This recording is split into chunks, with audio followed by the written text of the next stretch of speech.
A day in my life as a student in Masbate National Comprehensive High School. Hello guys! Welcome back to my channel. So, ngayon guys, magkikwento tayo patungkol sa aking buhay. So, before ako pumupunta sa paaralan, naglalaba, nagsasaing, naghuhugas ng mga kinainan, pinggan, at magsasaing. Siyempre, magsasaing din ako.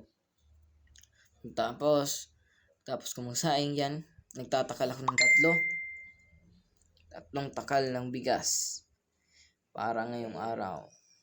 So, tatlong takal ng bigas yung tinakal ko kanina. At yan, binalik ko na rin. At magsasaing na tayo. Kikilisan na natin yung bigas. Let's go! Cha-la-la-la, la-la-la-la-la-la. Yan guys, kinikilisan na natin yung bigas. Ginamitan na natin ng time lapse para matapos. So, hello guys. Alam mo naman guys na ito ay nakasanayan ko na rin na araw-araw before ako pumapasok sa eskwelahan ay ako muna yung gagawa dito sa bahay ng mga gawain. Sapagkat ang aking ama ay siya rin yung naglalaba. Minsan hindi talaga kinakaya kasi syempre marami yung gawain sa bahay. Hindi naman sa nagrereklamo, pero mahirap naman maging isang broken family o hiwalay ang iyong ina o ama. So sa part na to guys, medyo nahirapan na tayo guys sindi o magpa-apoy. Medyo nawala na siya guys ng apoy, kaya ginamitan na natin ng ginagamit namin sa scouting. Ito guys, pinapaypayan ko siya, sinusubukan kong paapoyin pero parang hindi umaapoy. Ilang minuto ko siyang sinubukang paapoyin para umapoy siya, ngunit parang hindi talaga kinaya. Tignan natin guys, yan. Dinalakasan ko na nga yung pagpaypay upang mapaapoy ko agad siya, pero yun, parang hindi talaga. Hirap.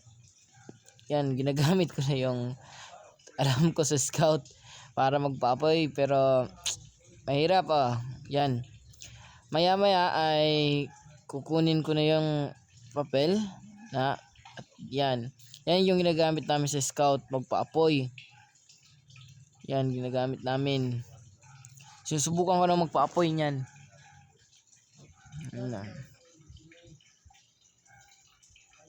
Yan. Yan. Medyo mahirap lang talaga magpa-apoy basta-basta. Kailangan mo talagang paghirapan muna. Dahil hindi basta yung pagpapa-apoy. Kala ko nga doon kanina yung sasabog yun eh. Yan. Tingnan lang natin. Kasi syempre pag scout ka medyo marunong ka pag scout ka dapat marunong ka niyan. Tapos na rin namin yan, mamaya ay mapapapoy ko na rin. Ginagamitan ko na ng tekniko para magpapoy. Muntik pa masira yun, kaya pinakpo ko muna. Yan, ito umapoy na guys. Yan yung ganyan magpaapoy. Napakadali lang magpaapoy. Medyo mahirap, joke lang. Kung mapapapoy mo agad yan. Medyo madaling magpaapoy kung gumitan mo ng teknik na. So, hello guys. Alam nyo, buhay ko ay hindi madali. So, minsan nagiging absent ako sa klase dahil inuuna ko ang kapakanan ng aking lola. Yung lola ko kasi hindi na siya nakakalakad palagi. So, ang aking ama naman ay naghahanap ng trabaho. Kasi pag ang aking ama ay wala rito, ako ang nandito sa bahay. Pag siya ay nandito, ako ay pumapasok. Kasi kung walang magbabantay sa aking lola, baka ano ang mangyari sa kanya kung wala ako rito. Baka matumba siya, kung magsi-CR o mag-iihi siya, walang kasama. Walang makakasama sa kanya. Kaya minsan absent talaga ako sa klase namin. Kasi inuuna ko yung kapakanan ng aking lola. Siguro last week, absent ako ng isang linggo. Absent ako isang linggo dahil walang nakakabantay sa aking lola. At alam ko namang grado ko yung kapalit kapag hindi ako nakaka-klase. Ito yung buhay ko palagi. Bago ako pumupunta ng paaralan, nagsasapna ako. Naghuhugas, nagwawalis, sapna, magluluto, magsasaing, ulam. Minsan, walang ulam kami. Minsan yung pagsiserve ko sa simbahan, yung 30 pesos na binibigay sa amin. Minsan iniipon ko yun para mayroon kaming pambili ng bigas o ulam para sa aming pang-araw-araw. Kaya minsan hindi talaga ako nakakapasok.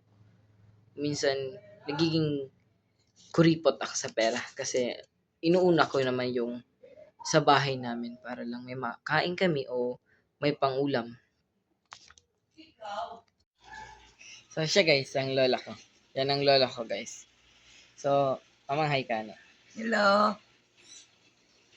Yan ang lola ko. Yan yung binabantayan ko dito. Dito siya natutulog palagi. So ito guys. Yan, paupo lang siya. Opo, andito rin ako nagbabantay. Kailangan nating bantayan muna siya guys. So, hello. Yun, ngayon guys, kasama ko lola ko. CR siya. Ang CR yung lola ko. At ako ngayon ang magbabantay at magbabantay sa kanya doon sa CR hanggang matapos siya. Yan. Ako yung nagbabantay sa kanya ngayon. Dahil yung papa ko, busy. Gahanap ng trabaho ngayon. Hello. Minsan yung libangan ko dito sa bahay, yung cellphone or magbasa ng libro, yun yung mga libangan ko dito sa bahay. Kasi wala namang magagawa rito eh. Mamaya, papasok na din ako mamaya sa klase dahil mag-alas 11 na rin.